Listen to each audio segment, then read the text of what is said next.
Dáme si srát u Váňu v Kunově přijdou. Tam jsme byli. Na vás si v ten moment, nemohli by tady profesor Kováčem, to se rád dělat. Asi si tam se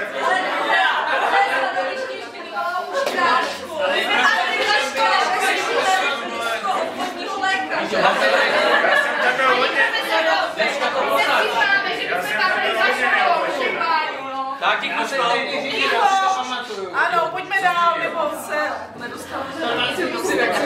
Říká, co ty zvyklodil? Ticho! Moje sousedka.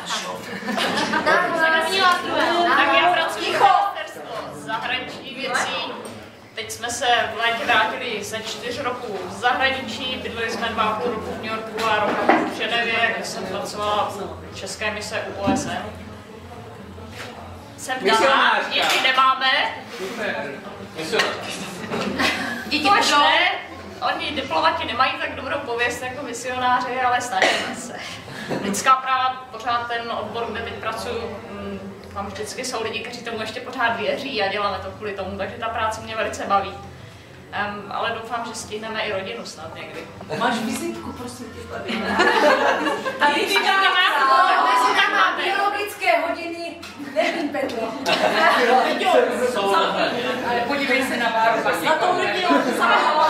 To se nedá srovnávat to je taká stará važda. Ještě čas. Tak já jsem mám dneska dovolené, mám kluky. Jsi na dovolené. Já jsem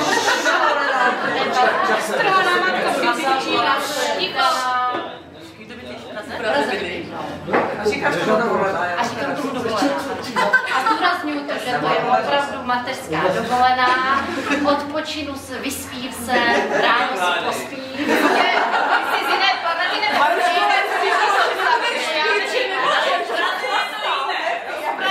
ty máš kůvu.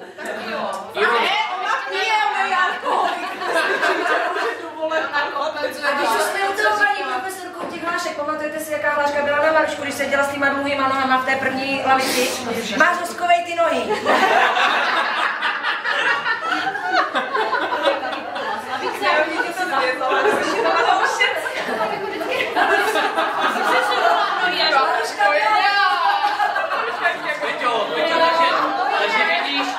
vidíš, že tě čekají jenom světlé zítřky. Mateřská dovolená, paráda. Od toho mám ty záda, že? To byla malá třída. A je skládat ty nohy pod Ale já jsem říkala 38, nás bylo je to neuvěřitelné. To je silný ročník. Dneska je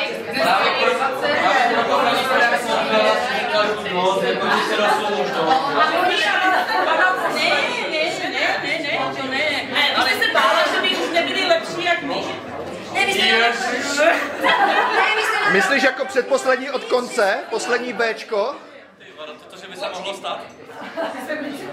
No jasně, od druhé třídy předposlední v prospěchu. Dčko bylo nejhorší a my jsme byli Cčko, druzí nejhorší. jako Tak to je dobré, ne? Vždycky, když doletělo se z konference. Vždycky je dobré, než nebýt poslední. Čtvrtáce se řešila zase nejvíc na poradě, druhá nejhorší od Čermák se vždycky podíval na mě a Ježišmarja, čtvrtáce, Škodová Horáková. A kdo byl nejhorší? Dčko.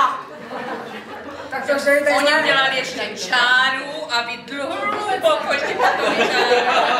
Ta čára se tam, Michale, že se dělá ta čára poř, ne?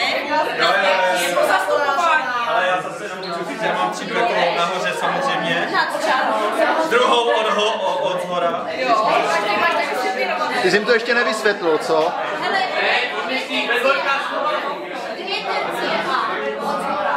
Terci A, nevím, Míri, tak se toho nebo oni víme, že jsi byla prezidentka. Já jsem vlastně babička. Mírka, to byla největší naděje. Ne, víte, že já jako neumím mluvit před velkým kolektivem, že se strašně stydím. No, já to řeknu ve zkratce, prostě nic nového se neděje. Pořád jsem 14 let daná, mám 9leté a téměř 14leté dítě, které chodí na gymnázium jedno. No a Michalovi do školy. tak, tudíž už mám teď čas na budování své profesní kariéry. Ovšem jako účetní to moc nevidím, takže, ale dělám teda účetnictví pro školy, takže se pohybuju tak v tom pedagogickém prostředí a je to docela zajímavé. Takže to je tak jsme tady vše. To je ale fakt To je fakt